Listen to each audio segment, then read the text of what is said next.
Hello everybody, welcome to our fantastic Panel 3 presentation today for the Transformations 3 Conference 2021. Today's panel is going to be about sustainability.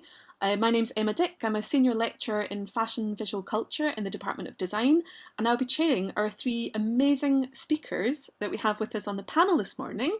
We have Nastya Keyzman from BA Graphic Design, who is going to speak on the use of hemp to combat climate change. Then we have a paper from Emily Muir, who's one of our BA Fashion Communication and Styling students, who's going to talk about the pandemic's impact on activewear and asking what can big brands learn from small sustainable business. And then we'll be followed by Margarida de Fonseca from Graphic Design, who's going to tell us about biomimicry in graphic design. So three wonderful, very complementary aspects of this hugely complex and hugely important topic of sustainability. I'm really excited to hear what you have to say on this topic. I would like, ladies, that you take it away. We're going to speak for about 15 minutes per speaker, and then round about 12:20 or so we have Q&A. Anyone that has any questions throughout the presentation, please feel free to type them in the chat. And I will facilitate that discussion at the end. So really, really looking forward to hearing your papers. Nastya, would you like to share your slides, get your slides ready? Yeah, of course. And if I could ask anyone who's not speaking to make sure that their microphone is muted throughout so that we can get a really good sound recording quality. Thank you very much. And that includes myself.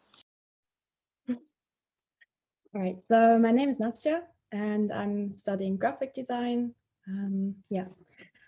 So we live with the belief that harmful actions always have a negative consequence, right? If you hurt someone, that's bad. If you steal, you could go to jail. If you ruin someone's property, you should be ready that yours will be ruined too. But what if I tell you that this belief is incorrect? What if there is a way to use harmful behavior to solve a problem? Could overproduction be our key to rescue the planet? I know that sounds absurd, but let me explain this. My topic is all about sustainability, and according to Google, the word sustainability has never been used as frequent as nowadays. In a sense, that's a good sign, right? It shows that we care, but most stop listening when they hear this word. It bores us. I'll try to avoid this presentation, this word in my presentation. I don't mean to bore you. So now pause for a moment and take a look at yourself. How many objects do you have at home with the same function more than once? Do you have 2 phones, 4 pairs of shoes, 6 masks, or 10 t-shirts? Do you need all of this? The answer is yes, you do. According to Michaela Wenker, people perceive brands and products as extended selves. It's important to us. But anyways, the fundamental issue lies in overproduction and not in overconsumption. But honestly, does someone believe that we can stop overproduction? This would make our economy crash. However, all these products, they pollute the planet. We buy something, use it once, and throw it away. Half of the products we use, they have a single-use purpose. We found out that we can reuse things, we can recycle them, but most of us know how often this really happens. And so 80% of the waste ends up in rivers, is carried into seas, and that for the last 80 years. We know about 5 garbage islands, 3 times big as France. This is a massive problem, and we are the last generation who can do something about it. And most of us want to do something about it. I've done one survey, and I found out that most of us want to do something about it. we do care, but it's not easy. We don't exactly know what to do. And I've had an exciting journey to find out the correct answer to that. And my initial idea was to start a charity organization selling t-shirts, but this solution could make the situation worse. So I threw it to the bin. After, I thought to create a condom brand to have enough attention. So this would create lots of space for discussion and education, but this might go in a slightly wrong direction. So this thing went to the bin as well.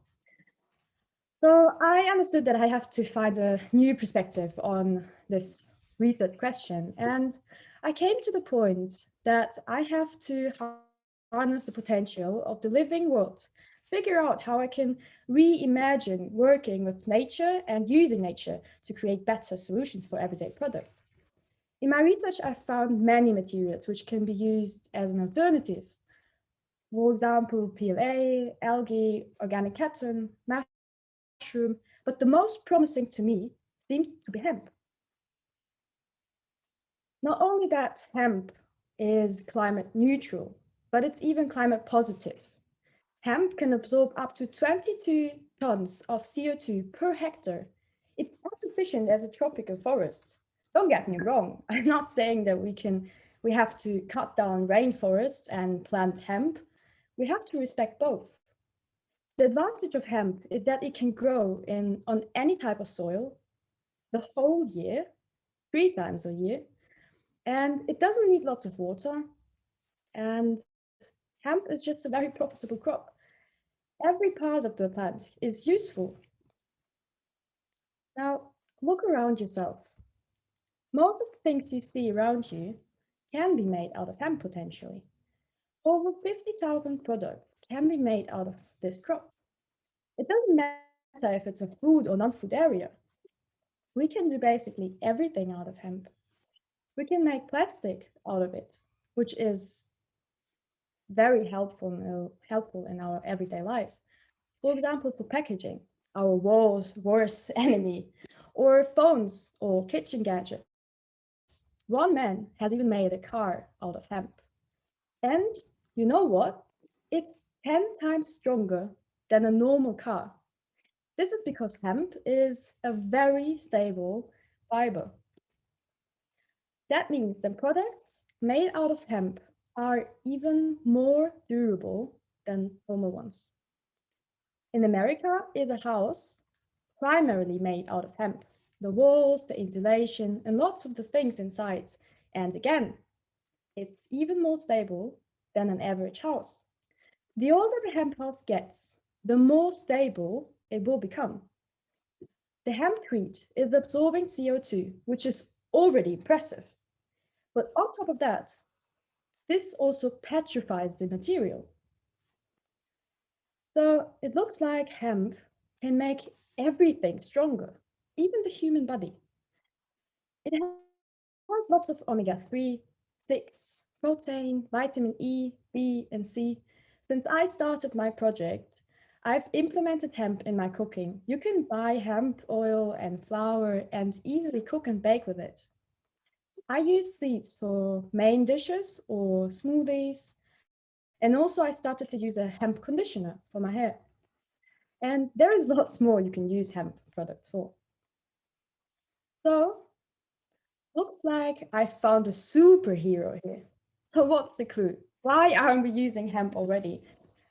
What is the problem? So, well, what I understood is that we have a big lack of education in this topic. Whenever I tell people that my dissertation is about hemp, they think that my topic is about marijuana. And that's so wrong.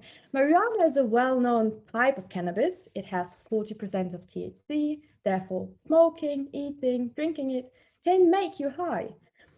It is also used in medical purposes, but most associated with the drug side. Hemp is also a type of cannabis, but it's not the same as marijuana. If you set a hemp house on fire, the city wouldn't get high.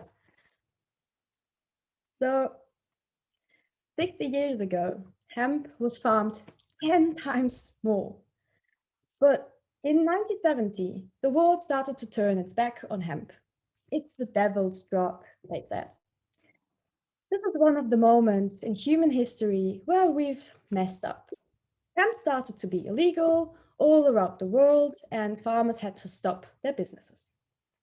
Luckily, in the last years, the regulation had been relaxed, but the law is still not very transparent, and it's lots of paperwork to be part of the market. Also, the transport is because of that very complicated. All these things make hemp products more expensive and less accessible. To make hemp more desirable for mass production, we first need to educate about it. And that was my approach. I've created a hemp association and an Instagram company. Both are educating about hemp and related topics. My main outcome is a website. I took a look at psychology. I took a look at psychology of learning and found out that even adults learn the best in a playful and interactive way. In my design, I decided to go for an illustrative frame-by-frame animation. And was this one of the most challenging approaches I could have gone for? Yes, it was. But this was also the best answer to my research question. And I wanted to educate about the topic. And so, as I understood, a playful and interactive approach is the best. But also it had to stay a bit serious. So I've never done frame-by-frame animation before, but the World Wide Web was my best friend in that period of my life. I learned quickly all I needed to know, but this didn't really help with the speed. Frame-by-frame animation is so time-consuming. I had to work through many nights. Until the last day, I doubted that I would finish my project on time. And to be honest, I didn't really do it. I had not enough time to create posters I would really be proud of. And I had many more plans on my website and the Instagram company. But well, I think that's just part of it. I fell in love with this project and I wanted to do so much more I could possibly do. So if there was one of the listeners who is on fire with hemp now and want to invest in the hemp market, let me know, because I would be really happy to refine and finish my work. So last thing I wanted to say, since we came to the end of my presentation, I promised to avoid this term, but hemp is a truly sustainable crop. And we should invest in it. Thank you for listening.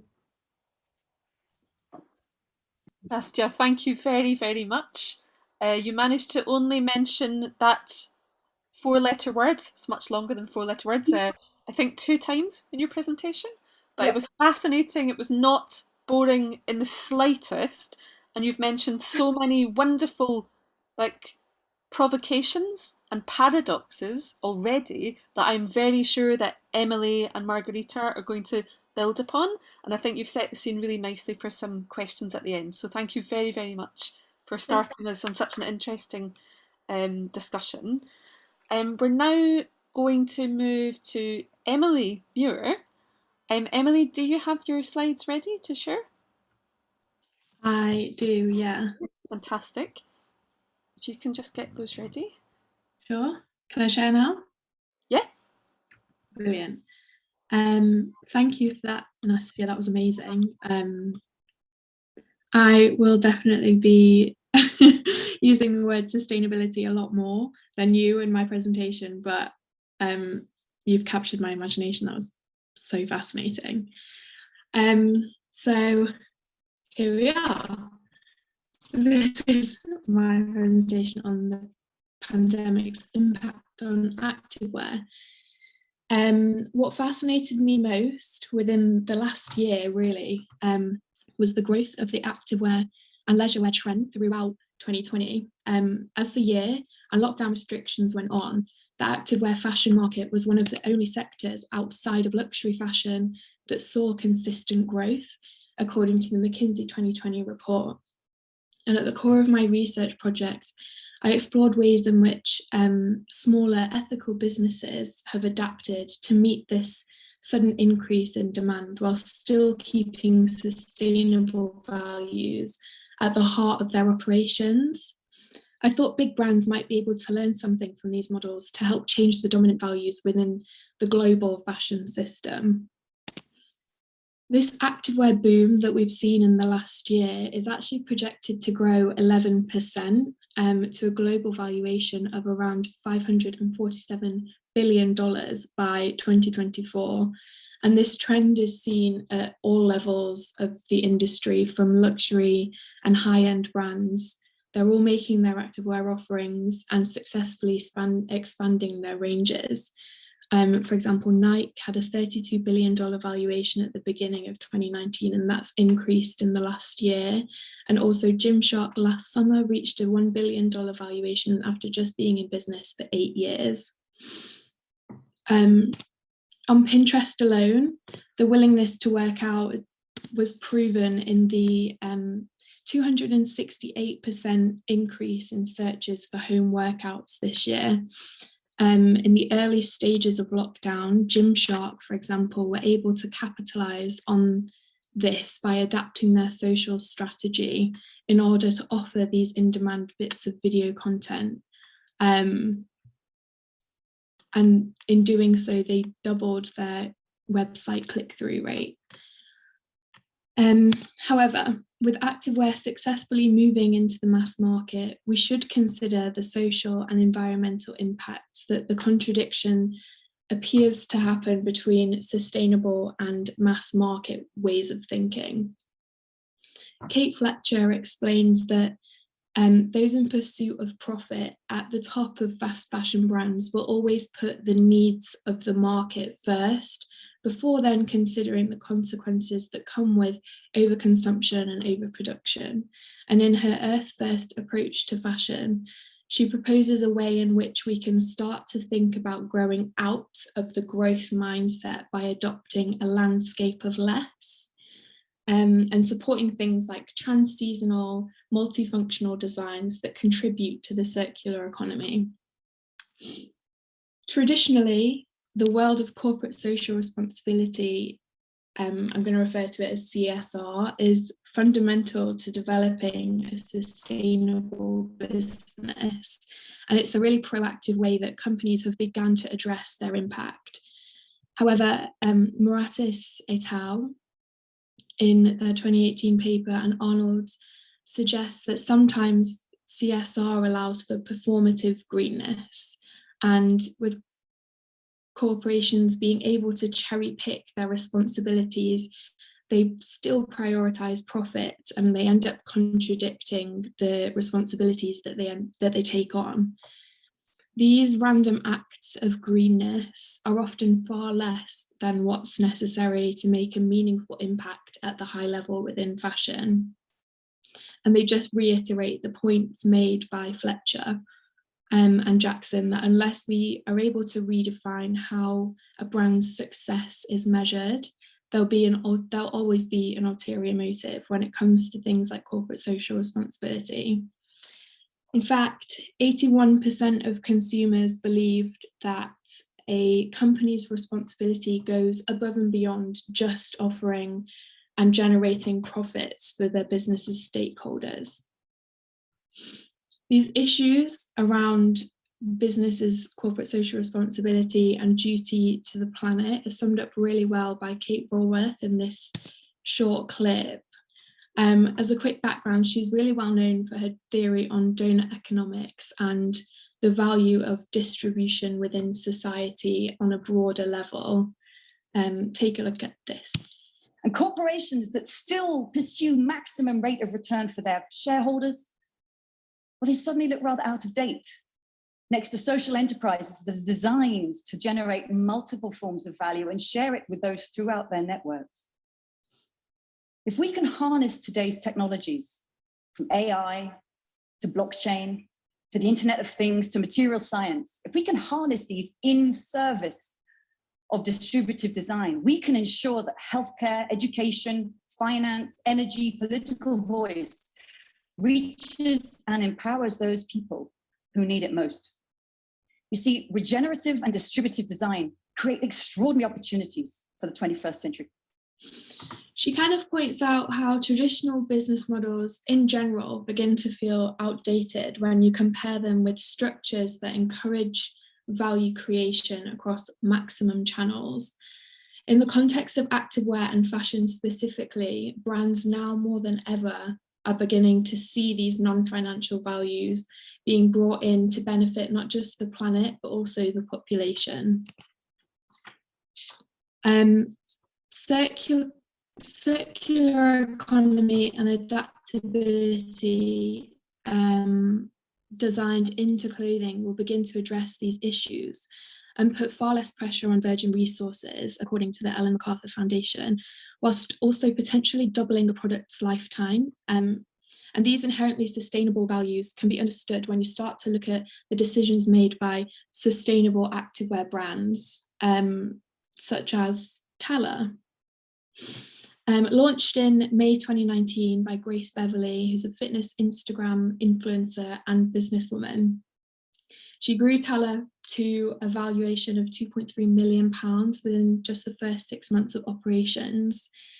It's a fashion-focused sports leisure wear e-tailer that offers affordable and sustainable styles without compromising on high-performance pieces.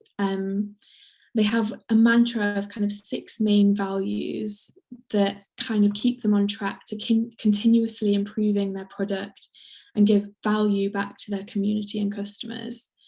Some of the values that they operate with include upholding transparency and offering sustainable styles with ethical manufacturing, all at an accessible price point.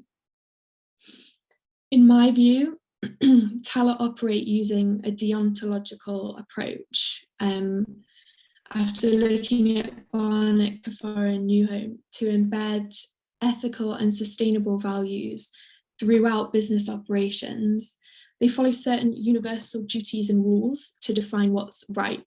And the founder, Grace Beverley, ensures that the brand sticks to its corporate social responsibility and sustainability goals whilst delivering product with as little environmental and social impact as possible.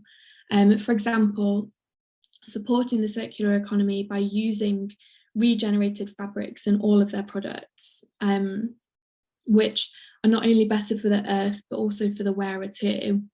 For example, Q-Nova fabrics made with recycled plastics that are spun into yarns, are combined with the 4% elastane in the leggings. They make a really great 4-way stretch fabric. With the increased costs of fabric technology though, profit margins are inevitably going to be reduced for Tala.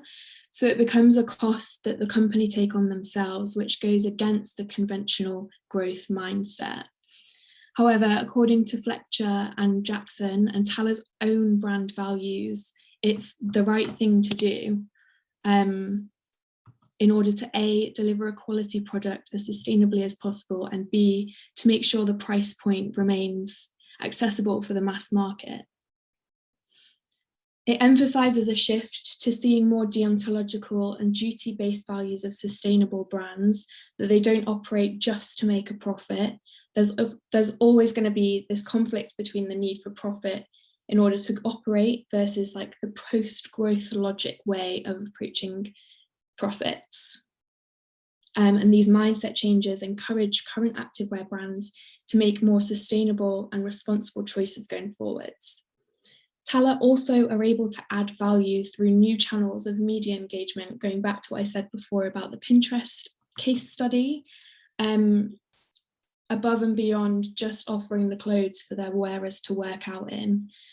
The creation of Grace Beverley, her fitness app called Shreddy, it kind of sees Tala's customers through each step of their fitness journey by offering the workout guides to and an affiliation with Tala to scale the business in a way of growing without encouraging the consumption of more products than is necessary.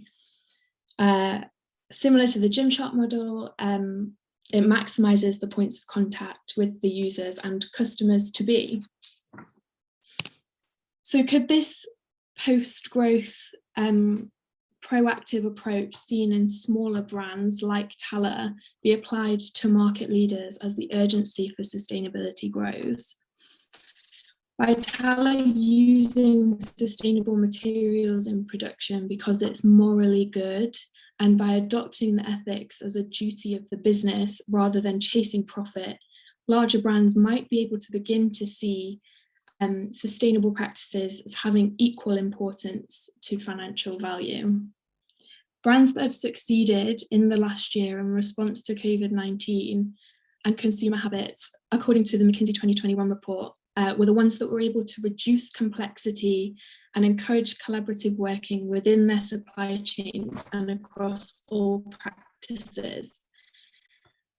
That being said, it's obviously going to be more difficult for an already established brand to move to more sustainable ways of operating because the changes are going to be complex and long-term, but in the words of Kate Fletcher again, it's the necessary change that brands adopt these non-financial values and hold them as equal to the financial values that they already have firmly in place. And with all of this growth in the activewear market, maybe now is the time to start thinking and asking brands to make more sustainable choices as they build back up to the pre-pandemic levels and realize the value and adaptability and the benefits of collaboration between large brands and small brands, as well as environmentally conscious consumers. Thank you. That's amazing. Thank you so much, Emily. Again, building on so many of the ideas that Nastya has introduced to us, and I think you're elaborating on some of these points of complexity, points of very, very difficult issues that you're both raising here. So I'm delighted to look at those in more detail in the Q&A session. Vlad's saying so interesting, Emily. So we'll take Margarita's presentation first, and then we will see how each of your perspectives on this can help us have a really enriched debate about these very important issues. Margarita, can I ask you to begin to share your slides? Of course. Okay. Good morning. Thank you for having me here today. And thank you, Nastya and Emily, for your presentations. They were really, really interesting. My name is Margarida, and I recently finished my graphic design degree. And today I'm going to present you my research about biomimicry in graphic design practice. And in my presentation, I'll focus on the different stages of my research process and how I developed my design piece. And biomimicry is a practice that learns from nature and also mimics the strategies found in nature to solve our current challenges. And it's about valuing nature for what we can learn from the living organisms, and it also recognizes that nature has already well-adapted solutions. So to find sustainable solutions, we should first ask ourselves, what would nature do? And by realizing this, I understood that graphic designers might not be using biomimicry as much as they could. And the question is, why? So one reason might be related to the difficulties in applying such methodology to graphic design. So I asked myself, how can the concept of biomimicry be applied to the graphic design practice? And besides my research question, I also wondered how biomimicry could help graphic designers create a more sustainable approach to their practice, and how might graphic designers be encouraged to value the use of biomimicry in their projects. And these questions led me to the main goals of this report. First, to raise awareness with examples about biomimicry practices, explaining how it is relevant for designers in their thinking process. And second, to explore how graphic designers can innovate, experiment, and also adapt their practice based on the biomimicry methodology.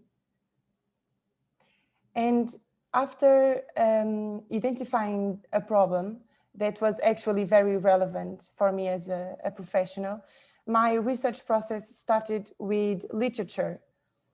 And by using different sources, I was able to fully understand the subject and its dimensions. What is biomimicry? Why nature? What are the essential elements and the core concepts of the subject? What are life's principles, and what is biomimicry thinking? And to understand the wider context, it was essential to explore what kind of nature solutions are in use so far, and in which areas are more frequent applied this biomimicry knowledge. So I analyzed several examples of biomimicry in practice. And Lily of the Sea is one of the examples. It's a naturally ventilated building with balconies that capture the air into the apartments. And here, biomimicry was the thinking and design, was part of the thinking and the design processes, where the team was able to discover the solution by studying how the shark skins works. And Vitalis is another example. It's a water brand from my country, Portugal. And the brand looked for nature's design principles, and they use this spiral growth principle of the white bark pines, as you can see on the left side, as a model to their new bottles. So they produced a range of water bottles using less plastic without losing the strength of the bottle structure. It's really impressive. At the first stage of my research, life principles were crucial elements to help me implement the concept of biomimicry into my practical piece. And this life principles works as a practical framework that allows the designer to evaluate problems by asking what nature would do, and then look to mimic those forms and processes to find solutions. And my research process led me to a biomimicry professional and a communication designer, Michelle Feller, who created a 10-step approach to help designers develop biomimetic work. So this design checklist was quite relevant in my research because I intended to develop an editorial outcome aligned with these life principles. After that, I gathered a collection of an extensive visual archive, and I believe that this methodology allowed me to produce a contemporary and pertinent piece of communication.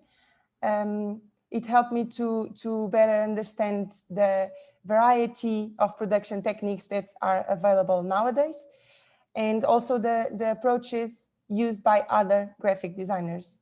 In the end, this technique of gathering multiple visual references shaped my understanding of the past, but also the current work, and supported my decisions to find a language, a style, and a visual approach for my editorial project. And then the design process involves several tools, such as brainstorming, photography, imagery, and layout experimentations. And these experiments were quite challenging because I struggled to find the right language. And as natural, adjustments were made during the process, but I would say that my creative response to the problem was considered and with lots of reflection, and ended up being composed by 4 outcomes: a book, a poster, a set of cards, and a website. And the concept of the practical project continued to be about speculating about biomimicry application in graphic design practice. And it also shares valuable tools and generates exciting conversations about the subject. And the main outcome, the book presents a written contextualization about biomimicry in practice, and it gathers fascinating articles, an interview with the founder of Biomimicry, Janine Binance, a series of case studies, and also a high quality list of books and terms regarding the subject. And also the book mimics what happens in nature by having these colorful pages and an organic layout where each color refers to one section. The second outcome, this set of cards presents life's principles as a decision-making tool for graphic designers, allowing them to apply those concepts into their daily practice. And in this deck of cards, there are 3 categories to reflect upon: functions and goals, production and transportation, and end of life of the piece. So the user has 3 possible answers to each question: yes, a little, or no. And depending on the answers, the process will allow the reader to brainstorm and understand how his project is life-friendly according to life's principles. The third outcome is this unfoldable poster, which interacts with the reader in an unexpected way while is presenting this cyclical talks concept, forwarding the reader to the website for more information. And cyclical talks is a series of talks about biomimicry in graphic design practice, and it creates an environment of open discussion between professionals from different areas. And it also promotes feedback loops between within a community. So in the end, it's all about starting a conversation. And the last outcome is the Cyclical Talks website, which creates a broader environment for open discussion. It enables anyone to introduce themselves, share their impression about the subject, ask the existing community what biomimicry in graphic design practice is really like. And also here the user can contribute to the community by taking part in projects and learn more about how graphic designers can integrate these tools in their practice. So, in conclusion, this report represents a learning journey about biomimicry, resulting in a practical project that aims first to raise awareness about biomimicry, second to share valuable tools with graphic designers, and third to open a discussion between professionals from different areas. And I believe this project adds value to the audience, the society, and the planet. And overall, I think this project was a learning experience that enriched me as a graphic designer, knowing there is still plenty of room to grow. But in the end, it's all about learning from nature's forms and solutions to create more sustainable designs. And remember, the next time that you are struggling to find a solution, ask yourself what nature would do. Thank you very much. Absolutely fantastic. Thank you so much, Margarida. And thank you so much to Nastya and Emily. The 3 of you together have presented such a lovely kind of set of perspectives on what these challenges are that you face in working in the areas of sustainability, and actually very much what you see as possible solutions. And I found it a really enriching set of presentations to listen to, one after the other. I mean, I think, the notes I've taken, like Nastya, you're really beginning to question language from the outset. I think this is something that we see across all of the presentations. What are the definitions? What are the important words?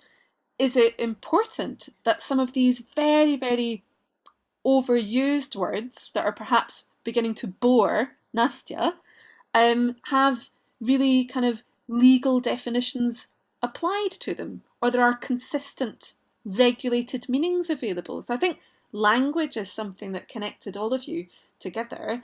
And nature, Nastya, you're actually going to nature, looking at nature and looking at how nature itself can provide a solution that seems to be overlooked at the moment. And we have to think about what are the reasons for that. Why is hemp being overlooked? Why is there not more hemp being used as a solution to solve some of these problems? I mean, I love your provocation, maybe overproduction can be a useful way of thinking. It's fantastic. Think of nature. I mean, Emily, you said this wonderful phrase in yours at one point. You talked about performative nature or performative greenness. So we see with a lot of the topics you're introducing to us, Emily, we're thinking about how businesses really utilise some of the ideas, some of the terms that Nastya's introducing to us, but you're beginning to question how different businesses do that. And are there questions of scale? Do bigger businesses do things differently to smaller businesses? Are there ways in which big and small can collaborate with each other? You question this whole, the idea of growth. Like, we need to get beyond a growth mindset when it comes to thinking of what is the role of business, full stop. I think that's a fundamental question for all of us to think about, and that, how business and design work together. How can designers turn their innovative solutions into businesses that provide themselves with a living, but Emily, as you've pointed out, have multiple values, not just financial. You're talking about financial, social, and ecological. And you also introduced us to this very interesting concept of duty. What is the duty of business? I think we've got lots to discuss. And, Margarida, thank you so much. You're providing us with a kind of 360 approach. You're beginning to let us to imagine how finding solutions might be possible. You've created a platform, you've created a community, you're letting us understand that actually looking back to nature as inspiration is part of a toolkit that designers can use to kind of think of solutions. And you've created this wonderful community, Cyclical Talks, where people can start conversations. They can begin to kind of talk about the nature of these. So, thank you all very, very much. I would like to ask anyone in the audience. Now we've got Eli. Yes, please. Anyone that has a question. I think, Ellie, you have a question first. Would you like to start? Hi. So first of all, thank you so much for these presentations. They're all incredibly interesting and useful for my brain to work. So thanks. I have a question on the hemp front. And the reason why I have it is because I think it's great what you're saying, and the way you've put it out, and the website that you've done, I think is amazing. The education is great, but I think there's a much bigger problem, and I've personally encountered it. So it's my experience, which might be just my experience, but I've encountered it. So I'm going to share it with you because maybe we can get to an even better place. So, for example, this t-shirt I'm wearing is made of hemp. And it's one of my t-shirts that I print. I made a business called charity thing called Eco Noise, which was about printing on sustainable materials. And I was pushing hemp, bamboo, PET recycled, and pineapple. And there's loads of fabrics. there that you can find. But the problem, the massive problem, I think, lies in the 70s and before that.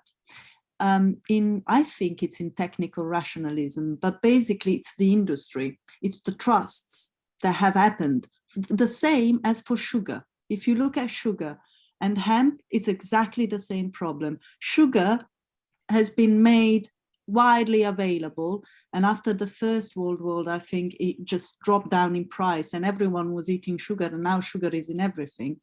But that's because the industry, the big 3 or 4 or whatever it was at the time, decided, right, I don't want canapa, I don't want stevia, I don't want this, that, and the other, because my factory is set up for sugar, and we're just going to produce sugar and get all the other sweeteners available out of the market so that it's only sugar. And I think it's the same for hemp and for bamboo and for pineapple. And I think education is very important, because if consumers start asking the market, then the market might be obliged to answer. But I think there's this massive underpinning thing of technical rationalism, which I think is part of our human condition, that if we find something that works for one thing, we have to apply it to everything. So, all right, sugar works, great. We're all going to go for sugar. We're all going to set up our warehouses for sugar. Our industrial revolution is going to be based on sugar. And then everything else is cut out for market reasons. So how do we quickly, because I think education moves the customers and the customers will move the market. But I don't know if that is quick enough, and is there any other way that we can push that for you, for anyone in this panel? Yeah, I was asking myself this question because, of course, in the beginning, I tried to look in examples where how did this happen before? How can we make a material desirable? How can we make a material be a celebrity from like I don't know, like any other celebrity, like from one day to another, boom, it's there, we want it. And it's difficult, it's not easy, because of course we are not able to go to the 1 or 3 or 4 people and say, we want hemp, please, let's go. Like, this doesn't work like that. So we have to start a bit from down there, and of course this will be a bit slower because we don't have the power, we don't have all of this. We are not one of 4 people. And so, well, we have brands like Patagonia, for example, and they already do a lot, and they also they speak about hemp as well. And well, I think the only option for me is the fastest way to go is social media or internet in general, because this is now our fastest way for communication in general. And so that's what I try to do. That's where I try to go, like, okay, this is the way how we can go fast. And if we go with that's why I went for this playful and interactive way, maybe a bit of humor, because this is the easiest way for people to get information or ideas in. This is how we like to learn. And I think that even if sometimes things that go too fast, they don't stay for long-term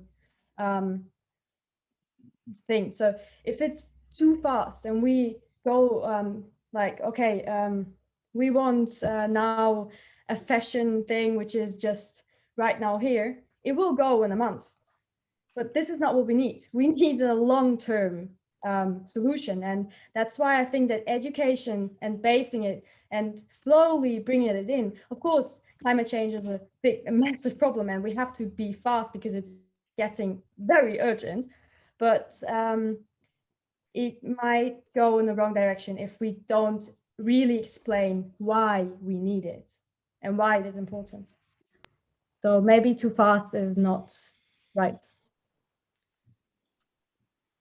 Which kind of reflects a lot of what Emily was saying as well. I mean, Ellie, your question is about, what did you say, industrial rationalisation. Emily, you're suggesting that larger brands can benefit from collaborating with smaller, more disruptive brands because they gain kind of equal credentials or something almost. So is that part of a solution maybe? You know, Nastya, you're talking about changing mindsets, and that's maybe a long, slow investment in changing people's minds. Emily, do you want to say anything about your experience from looking at the industrial research? Yeah, I was actually thinking about what I could add to that. And I think definitely from a business's point of view, and like all of the research I've done around that in the last year specifically, because I feel like that's when we've seen the most drastic disruption to fashion systems, I don't know, specifically within activewear anyway. The smaller companies that have been able to actually identify each stage of their supply chain have managed to overcome all of these disruptions quite effectively, rather than the larger brands who just kind of like throw their production, you know, like back loads and loads of steps. So I think maybe that's where we might begin to see changes, you know, these companies recognizing actually you have more power over what you produce if you can actually, you know, physically trace it back to where it's coming from, and you know who's making it, where it's being made, and reducing that down is obviously going to have all of these positive or more positive consequences, you know, along the supply chain.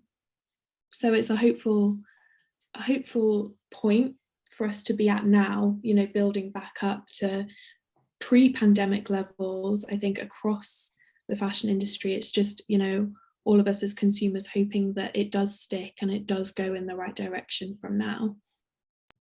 That's very interesting, Emily. Maybe just to ask Margarida, is there anything you want to add to that? Because it strikes me that you're actually building the platform that would enable people to have these discussions. Is there anything you'd like to add to the response? Unfortunately, this platform is not online. It's just a proposition and a prototype. Actually, I would love to implement that, because while this process, I felt really the need to find more easily this kind of information and to open a discussion about it, especially in graphic design, because the topic is so complex and so vast that at least I felt lost within this. So it's really important to use these kind of topics to actually make a difference and try to implement something that might work. So yeah, I think it's hopefully we are close to that. I mean, I think you've identified an extremely important point, and as graphic designers, or indeed fashion communicators as well, you're at that, you are communicating with the consumer. So you are the people that can make this psychological change in consumers. And, you know, Nastya, you kept talking about education is important, knowledge is important, etc. So it's trying to bridge that gap between what's on offer, what's being produced, how big business and small business kind of perceives these things, and trying to translate that, if you like, into values that a consumer will actually buy into, and to take your point again, Nastya, for the long term, not just for the short term, not just for a kind of faddy buy, kind of off the cuff, but something people will invest in and actually behaviour change. Vlad, you have got your hand up. Is it a good moment to come to you to ask a question? Yeah, maybe. So I had a question for Nastya, but maybe this can be sort of used to open up sort of a related topic. So I was really interested and fascinated by the point that you made right at the beginning when you said that, you know, the problem is not consumption. And then you were saying, so you were talking about overproduction. So maybe we could just like overproduce. And to me, it struck a little bit as if you have a certain take on, you know, it's not a new discussion. And I just remembered like the way that, for example, Baudrillard talked about production and consumption in the 1970s. And Baudrillard said, actually, there is no production really, it's just all production is simulated production. And I was just curious if, can you say more about this? Because it's really interesting for me. And I'm just like trying to grasp like how do you actually link? So when you say overproduction of what? Or overproduction in general? And how does hemp or any sustainable material actually figure in the story? Like how does it come in the story?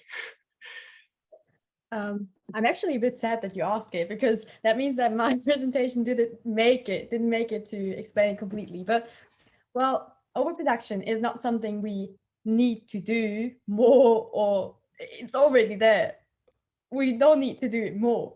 It's that what I want to say is that all these products we already are overproducing, we should make them out of hemp. Because if we plant more hemp, which is climate positive, we can absorb CO2 and therefore make the climate change. We can solve it in a way. Why we are overproducing, why we are over-consuming, why we produce more, we already have to plant more hemp, and therefore we solve the problem of climate change. And because hemp or hemp products, they are biodegradable, it's not that it's not bad if hemp products come into seas. It's still a problem, but it's not a problem for thousands of years. It will biodegrade after some time. It will take some time, but it's much faster than plastic. No. So like this was clear. Like okay. Everything sort of like revolving around hemp is clear. But I'm just wondering if. So I'm just wondering at the ideological level. I mean that's my main problem. So if you just say that like okay, it's fine with the model that we have. It's fine. We just need to kind of like produce it from something else, and we just keep it. Like how does it work? And then like at the back of one's mind, doesn't it actually work in a perverse way? Because it might also sort of induce the ideas like, oh, okay, so we make it from hemp. That's fine, which means that we don't change our behavior. We just make sure that we buy from hemp, and then that's fine. And we sleep well, you know. So that's like what I'm sort of hinting at. Yeah, I know what you mean. That in a way it's still bad, because we are still overproducing, and we are still, it's like there's lots of discussions that because we consume so much in a way that makes us unhappy. And I'm not saying that I will solve every problem with my dissertation. I think that there have to be different solutions for there have to be.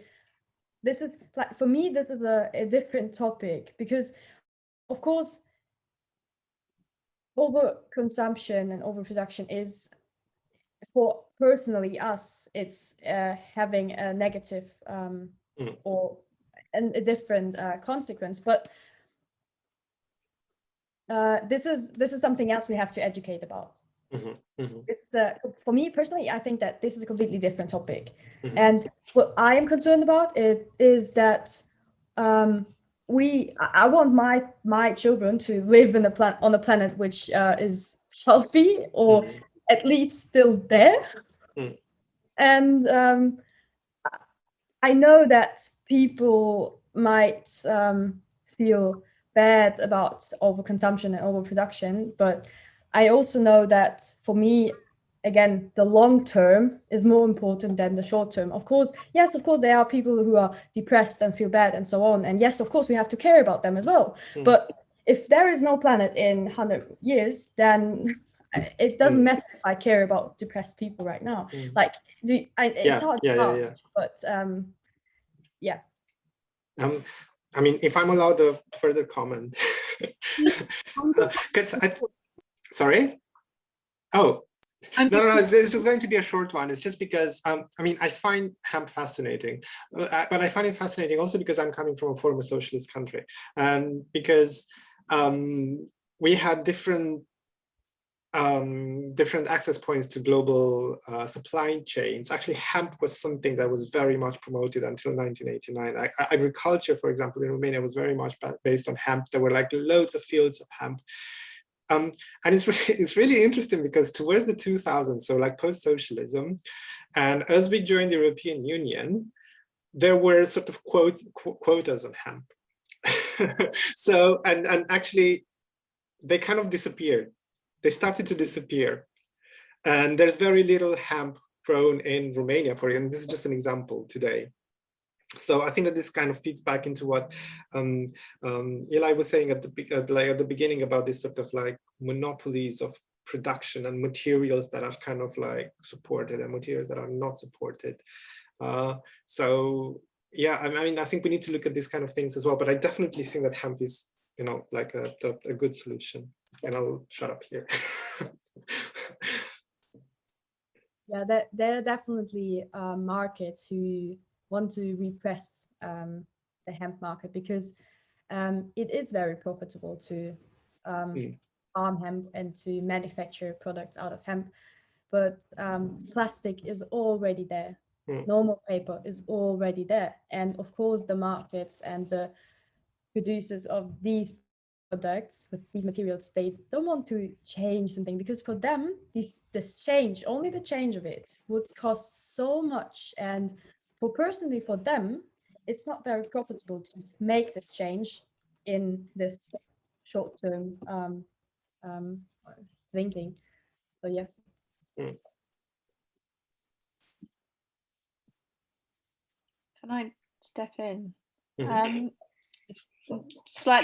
Slight diversion of the conversation. I just wanted to ask Margarita a bit more about biomimicry. I was interested in one of the references you used, which was a building. Sorry, I can't remember the name of it, because partly for me, obviously, because I teach within interior architecture and design, biomimicry is quite problematic within that discourse because it tends to reduce itself to a kind of discussion or execution of form. You know, it becomes about buildings resembling nature in terms of kind of curves and, you know, rather than thinking about what biomimicry might really mean. I mean, within the context of the built environment, biomimicry probably should mean buildings which naturally decay. The kind of sense in which that becomes about building materials that in some way dissolve themselves back into the very kind of stuff that we're all made of, you know, compost, if you like, this idea of a kind of compostable building. And I just wondered if how much research that you'd actually, whether you were just kind of looking at sort of case studies across different design practices where biomimicry was relevant, or whether or not you'd been able to kind of interrogate those case studies in more detail, you know, what you were really looking for in your own research.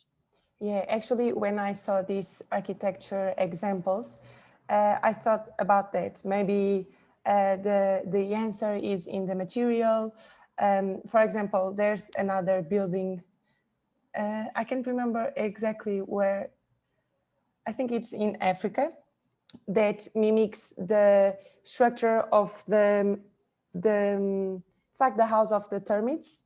Yeah, I know the one you mean. So that building, because it mimics that structure, it's a building that can cool itself. So in the summer, they don't need to have air conditions and all that kind of thing. So it's more sustainable in that way because it doesn't need to have those kind of equipments.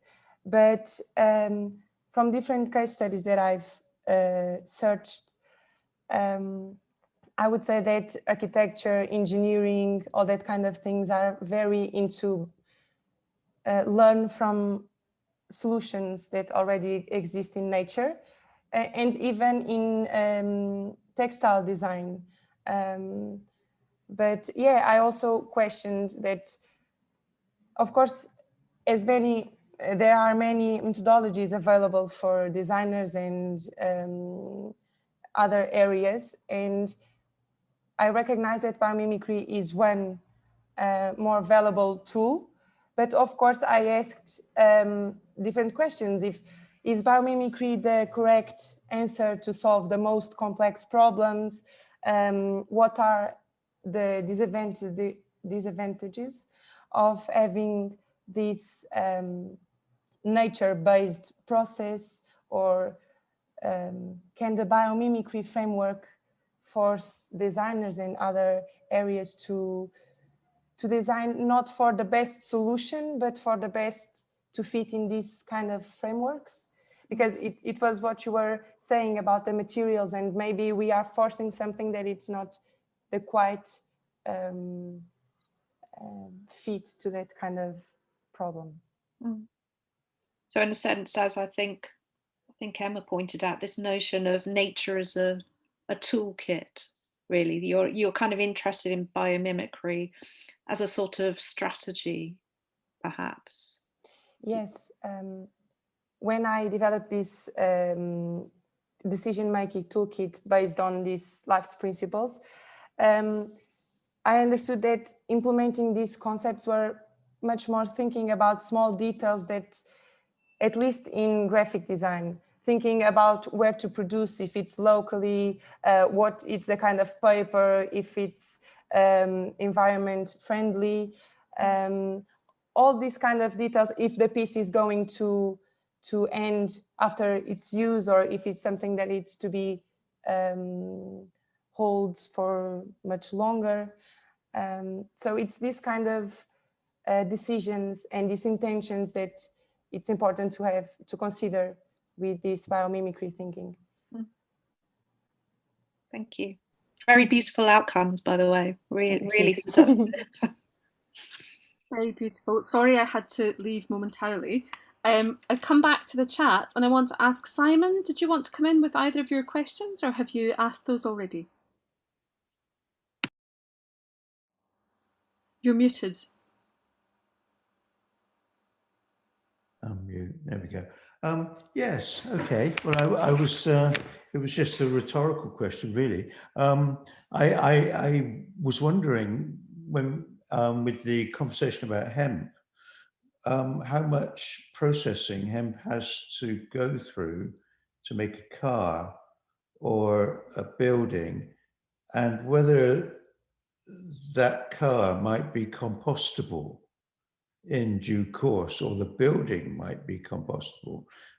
Answering Naomi's question, I wonder, I'm a little bit unsure about the processing which has to happen to hemp to make it into a product for other purposes, whether a polymerization process has to happen, or whether it's a two-way process, whether it can break down as well as construct.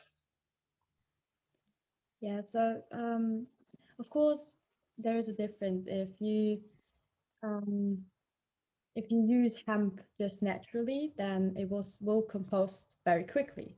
If you mix it with things, then it depends on the mixture, but it will compost less fast.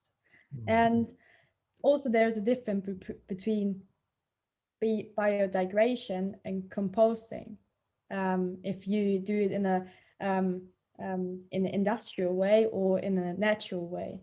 And depending on these things, of course, there is a way even for the hemp house to compose or let's say biodegrade, but this would take quite a while. And also, as I said, then older the hemp house gets, the more it petrifies the material. So it gets even stronger and stronger because the water is getting out, and it's getting, it's just coming to stone.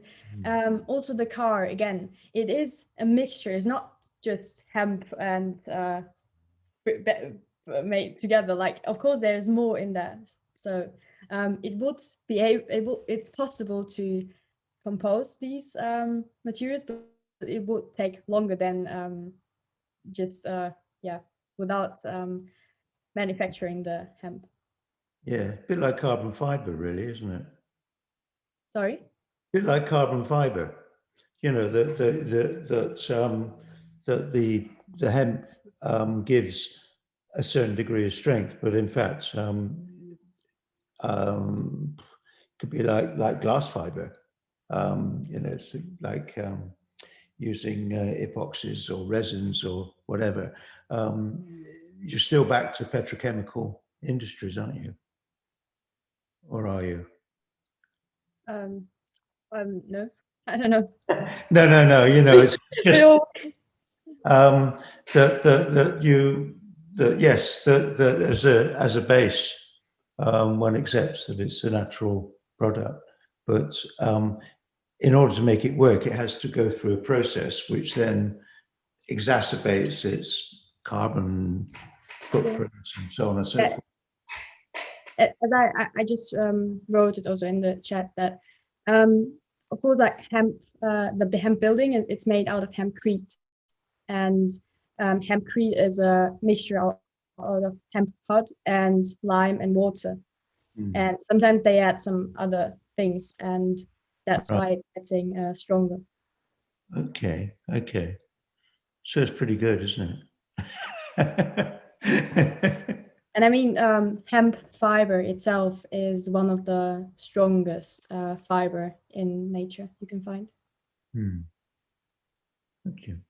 Naomi's asking as a follow-on question, what fuel does the hemp car use? The hemp fuel. Hemp fuel as well? Yes, of course. That's the amazing thing about it. Like, that's what I'm saying. Hemp can be used for honestly everything, and it's just I am very overwhelmed and excited to see if in future how far we can go with hemp. It's fascinating.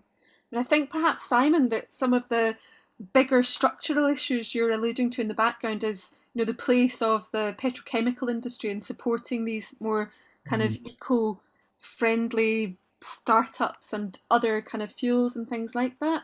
It made me think when you were talking, Nastya, about, you know, where is the industrial resistance to hemp, and is it in fact the cotton industry as well? Like, big business doesn't want to perhaps invest in new fibers because so much of their plant industry is focused on monocultures of cotton and things like that. And we could think of the same for the oil industry, perhaps.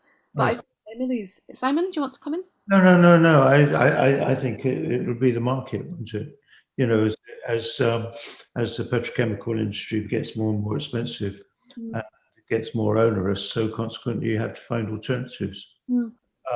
Regrettably, I don't think it's going to do it of its own accord.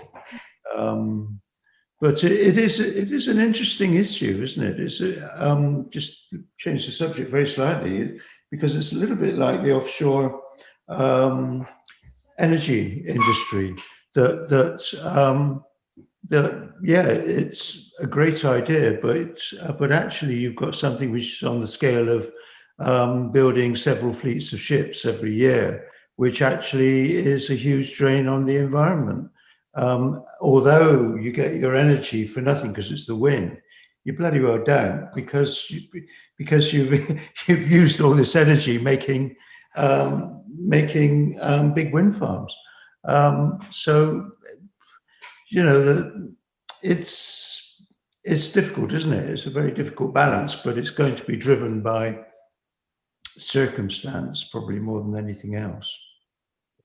Funny enough, when I started to research, the first moment I started to research about my project was I questioned how can we transport in an environmentally friendly way, and that was the point where I was quickly stopped by my teachers because it would go too far. It's just too much of research to go in every direction. But I really, this was one of the first questions, because of course, like transport and fuel, this is one of the worst things and for environment. And I quickly found out that of course trains are a solution, but the railways are a problem because they are not good enough. The network of them isn't good enough, so we would have to find a way how to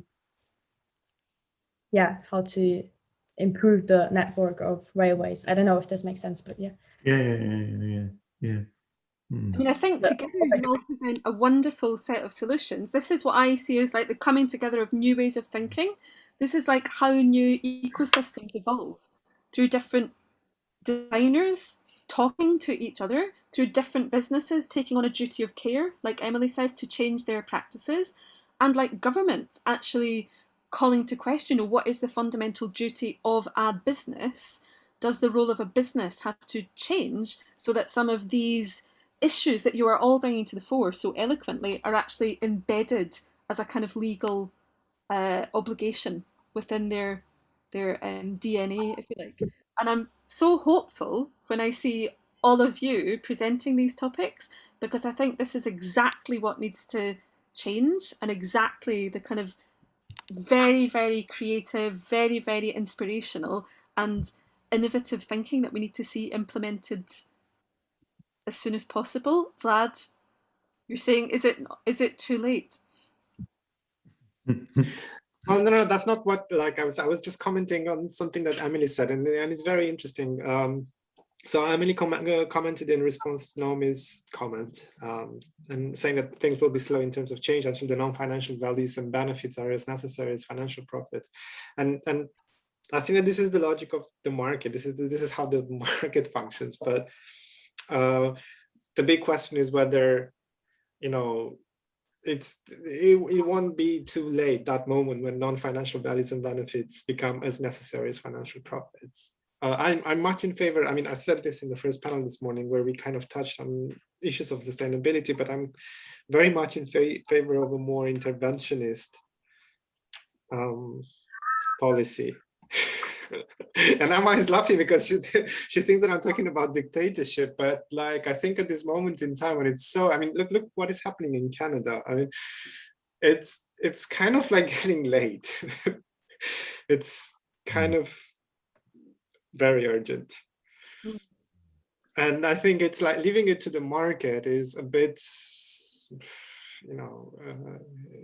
is an old story. We need to kind of change the story a little bit. Yeah. And definitely the elephant in the room is capitalism. Yeah. This conversation is going to go on all day, Vlad, and I think we should set aside another whole day symposium devoted to exactly this topic. Yeah. We don't really have any more time, I'm afraid, because it's 12:49, and we've got to kind of bring this to a close so that people can go and have their break and the next panels can begin. I would like to invite Margarida and Emily and Nastya. Is there any final message that you want us to take away from this panel as a kind of motivation for hope for the future? Is there any final message you would like us to take away from this? Margarida.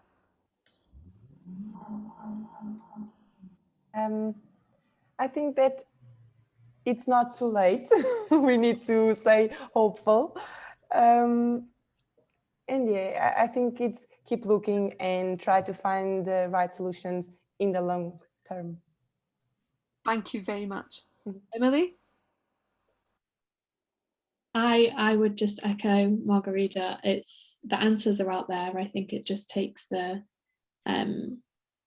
initiative to kind of go out looking for them and not just accepting what's already been done before. Brilliant. And I think by taking on that, as Naomi's saying in the comments here, designers have enormous agency. By taking that power with you and actually making the change, I think you're going to be far quicker than an interventionist strategy by the current government, Vlad. But that's another conversation. Nastya, is there any final words you'd like to say? I just suggest not to be too relaxed, because I do think that it is very urgent, because we see already what is happening. Yeah, so urgency and commitment to these principles, and we have the leaders of the future in the room that I hope are going to make it happen. This is the nice thing, I have to say. This is the nice thing. So, like, we've got very, very young people in the room who all come with these amazing ideas and projects, and it kind of makes me hopeful. Like, I really have to say that, like after this morning's panels, I feel happy.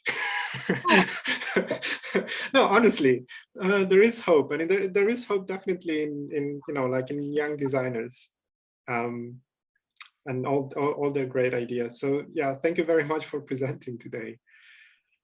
Yeah, Thank you. thank you all very, very much, and well done for such fantastic, motivating, and very, very thought-provoking presentations from you all. I've really enjoyed all of them. Thank you.